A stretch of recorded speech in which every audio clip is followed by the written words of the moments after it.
আমাদের সমাজ এমন জায়গায় পৌঁছে গেছে যে বর্তমানে মানুষ সত্যবাদীকে বলে বোকা, আর যারা মিথ্যা কথা বলে তাদেরকে বলে বুদ্ধিমান।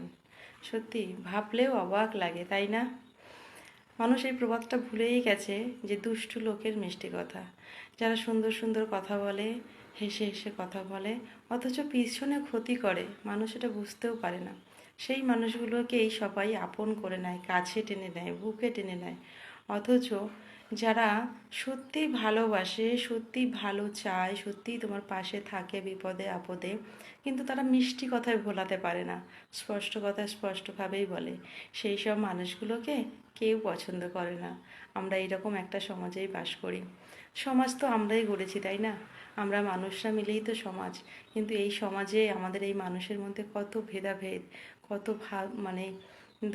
মানুষের মধ্যে কত পরিবর্তন। মানুষ দেখতে দেখতে চেঞ্জ হয়ে যায়, সেকেন্ডের মধ্যে পরিবর্তন হয়ে যায়। এক্ষুনি তোমার সাথে হেসে কথা বলছে, আবার একটু পরেই দেখো তোমার দিকে ফিরেও তাকাচ্ছে না। তো এই হচ্ছে আমাদের সমাজ। এইভাবেই চলতে হবে, মানিয়ে গুছিয়ে ভালো থাকতে হবে। তোমরা সবাই খুব ভালো থেকো, সুস্থ থেকো। আমার ভিডিওটা ভালো লাগলে অবশ্যই একটা শেয়ার করে দিও। লাইক কমেন্ট তো তোমরা করোই, তোমাদেরকে অসংখ্য ধন্যবাদ। যারা আমার সঙ্গে আছে, সাথে আছে, আমার পোস্টে লাইক কমেন্ট করে, সবার জন্য অনেক অনেক শুভকামনা রইল। সবাই খুব ভালো থেকো।